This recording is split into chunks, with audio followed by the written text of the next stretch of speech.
Rush Limbaugh passed away just over the last couple of days. And if you don't know who that is, he was a conservative talk radio guy that has been on the radio for a long, long time.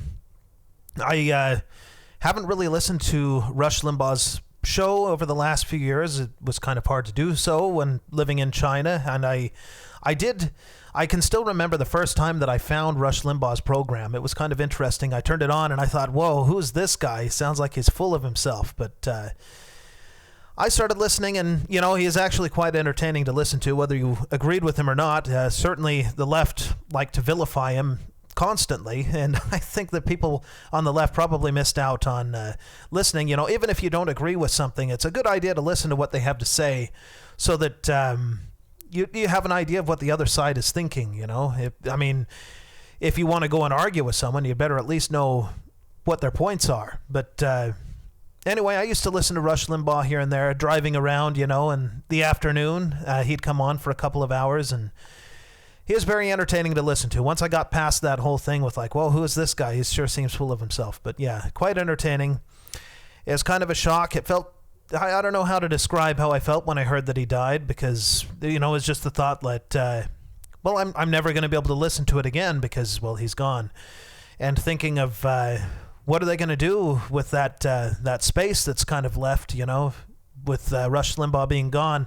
I know he had some guest people come on his program from time to time. I'm wondering if some of them will take over, or if it's just going to get scrapped and now there's a vacuum. We'll have to see what happens with conservative talk radio. But Rush Limbaugh on the air for a long time, and now he's gone. So hopefully his family's doing okay. I'm sure they were probably expecting this. He died of cancer. Let's get on to this whole Cuomo thing. As I said, up to 15,000 people have died now because of what he did, and apparently there is an investigation being opened by the FBI into his handling of this. To be honest, Cuomo, he's got connections. I don't know if this could be going one of two ways. One, there is somebody else that was coordinating this. As I mentioned, Cuomo in New York, this wasn't the only state that did this with the old people in the nursing homes.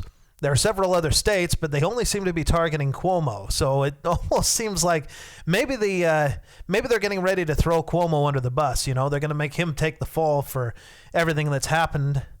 And, these other people probably should be paying just as much of a price, but nobody's talking about Michigan. Nobody's talking about any of that. But here I've got it on from The Hill.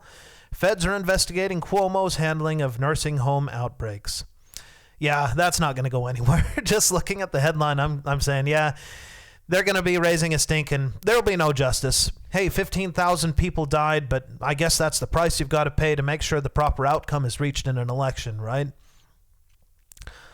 So let's see what it says here. Let's see. The U.S. Attorney's Office for the Eastern District of New York is probing unnamed senior members of Cuomo's coronavirus task force, according to the newspaper, citing a person with direct knowledge of the matter. Right.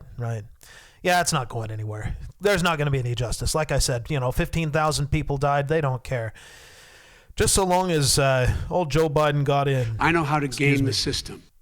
Some other things that are happening here in the country, these large-scale power outages, like what's happening over there in Texas because of the crazy winter weather that they don't normally get. And, oh boy, they're loving it. The news media is absolutely loving it. Any chance they have to go after Texas, because it's the one place in the United States that's actually doing well right now. New York and California are doing abysmal. But Texas has continued, as it always has. In 2008, when they had the big financial meltdown, Texas continued to do well, and it has ever since. And even in the face of this whole coronavirus thing, Texas has done well. They continue to do well, especially when compared to the rest of the country. So I'm sure they're just loving it. And I know they are, because I've seen the news reports. They're just absolutely going after them, going after government people, going after, their unpreparedness or whatever. But they're not the only ones. It's starting to really seem like a third world country to me. I saw this news article about Oklahoma City. Let me see if I can pull that up. Let's see. Yes, here we go. The city of Oklahoma City leads by example by going dark to conserve energy. That's right, shutting down lights in an American city because, we need to conserve power.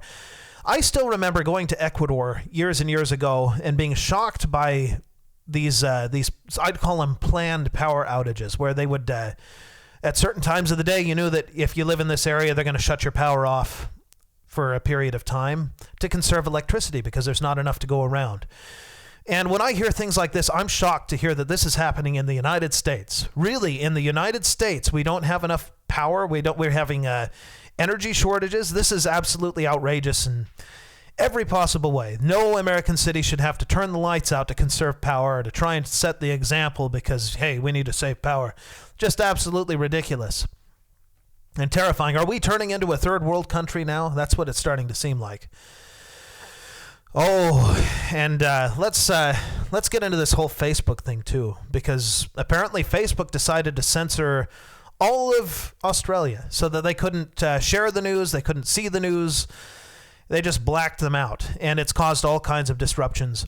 For me, I think you're lucky if you want to stop using Facebook. Probably a good idea. I've stopped using Facebook. I've deleted it off my phone.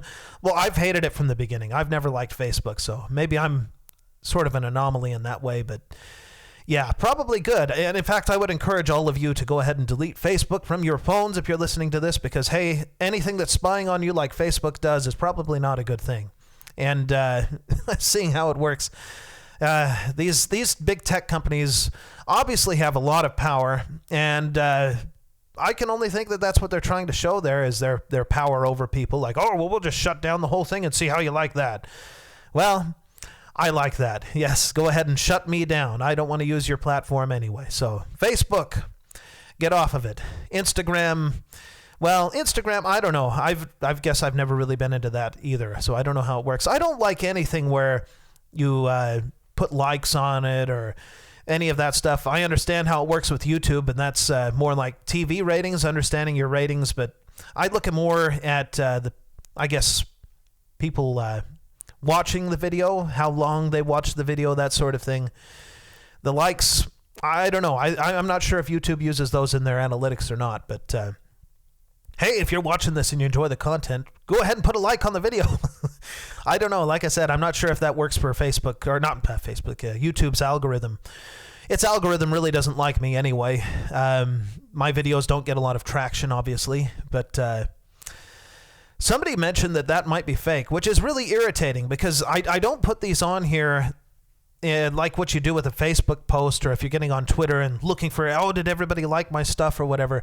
It would be nice, though, to be able to see the actual numbers of who's watching it and that sort of thing, get the demographics, because then, I'd have a better idea of who I'm reaching at least, but I don't even know if I can trust the numbers at this point. I don't know. Maybe they're right. Maybe people just hate me. But anyway, yeah, I've been told that the numbers are absolutely inaccurate, and maybe they are, which is, again, frustrating because it means I have no idea who's actually watching my videos.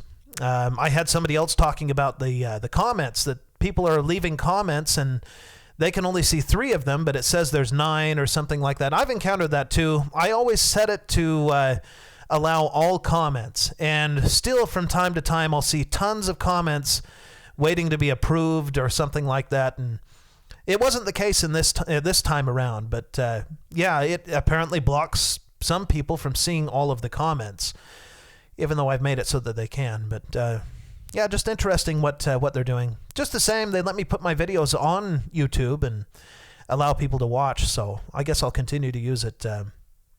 But Facebook, yeah, I'm. Whenever I see that Zuckerberg guy, I just think, oh, this is a villain right here. This is a bad guy. And he's proving it all the time. It's like the whole Australia thing. It's like, what's the guy? Dr. Evil from Austin Powers, he's holding them hostage. Oh, if you want to have your news and share your news on Facebook, then you'll, I don't know, I guess in this case, not make us pay. Something about paying for news usage. I'm not sure how that works. It makes sense, if the news company is going to go to all the effort, to find a story and paying the journalists and everything, and then Facebook just gets the stuff for free and they get nothing out of it, not even advertisement money, then I can understand where they stand on that particular issue. But yeah. Another thing that I saw, this is an article that I think is really important for people to see because it shows the real situation here in the United States. We like to think of ourselves as the leaders, this is the richest country, this is the best country, the least poverty, and somehow poverty in the United States is different than other places. Well, I came across this one. Let me go ahead and read you this headline. It's from Fox 2 News in Detroit. You can go to fox2detroit.com and find the article. It says 43% of Michiganders are too poor to afford basic living costs, a state poverty report found. And I believe it. Now, I was looking through numbers to see what the median income is in the state of Michigan. It's somewhere around like $57,000 a year. And the federal numbers for the poverty line are like $12,700 something for individuals. And I was thinking about that. If you're making over $12,000, you're not living well in this country. These numbers are so out of touch with reality that it's not funny. It's terrible. So you have the median income at $57,000, and still almost half of the state, they are not making enough money to meet their needs. And I went ahead and went in through the study that they did, and yeah, this is crazy stuff. And I look at other big cities like Pittsburgh, and they actually have a lower median income and higher expenses for living costs. And I think, yeah, this is probably widespread everywhere. People are struggling to get by, just to get by. And, when I was in China, they have, people that make low income and all of that. And we like to point at that. Look, they're making this much, a month compared to what Americans are making. But they're not struggling. They have food. They have what they need. And they have a lot less stress as a result. It's really stressful living here in the United States. But I look at that and I say, we must be in a really bad situation right now, if this is the case, especially with these COVID lockdowns. But yeah, we're not leading the world like what we think we are. Let me see if I'm missing anything here. I think I've gone over all of the points I really wanted to go over. But, oh yes, this is a really big one. Biden on China and the Uyghur situation, saying that, well, it's just a part of their culture. I pulled up the article here. Let me see if I can find it. Yes, here from the New York Post. I've got a couple of quotes from good old Biden. Let me see if I can find the first one. Oh, let's see. If you know anything about Chinese history, it has always been the time when China has been victimized by the outer world is when they haven't been unified at home. So the central Xi Jinping is that, whoa, this is some crazy stuff. I don't know what he's trying to say. There must be a united, tightly controlled China.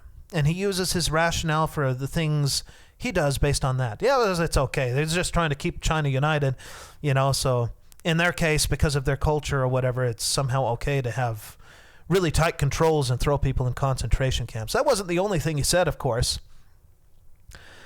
Let me see. I'm going to read another quote from good old Biden. I point out to him, no American president can be sustained as a president if he doesn't reflect the values of the United States. The U.S. president continued, and so the idea that I am not going to speak out against what he's doing in Hong Kong, what he's doing in the Uyghurs in western mountains of China and Taiwan, trying to end the one China policy by making it forceful, she gets it, as in Xi Jinping. Basically, to me, it sounds like he's saying to Xi Jinping, like, well, I'm not really going to go after you, but nobody's going to support me if I say that. So I have to say these things, And I think he gets it. So here's the other one that I think a lot of people have been throwing around here. Culturally, there are different norms that each country and their leaders are expected to follow. The norms in China, as shown in, they're a little different, obviously. But they're not, Most Chinese people, this stuff is kept okay because they say there's no way that we're doing that to people, There's no way that we're doing that. Chinese people like freedom. They like people to be treated well, just as everybody else does. So don't get the wrong idea about Chinese people, that they just love, totalitarianism and all of this stuff. They're just people trying to get by. And Joe Biden, yeah, well, just crazy stuff. I can't say, you have to understand now, even though I don't mean it, I have to say that, this stuff is going on and that we're going to do something about it. It doesn't mean that I actually believe that, but you get it, you get it. Nobody would support me if yeah. That's the kind of leadership we have in the United States. It makes you have to wonder, who's really running the show here. we've handed it over to a foreign power. I personally don't think that China is the source of all the corruption, to be honest. I think that it's the people with money. They've corrupted both countries. They're corrupting the United States. They're corrupting China. And to be honest, the United States, the American people, the people all over the Western world, and the people in China should be coming together to say, hey, we've had enough of this corruption. It's time for it to end. That's what I personally think. But, who am I, right? Anyway, I've probably blabbed on long enough. I'm going to go ahead and cut it here. Last call for freedom, as always.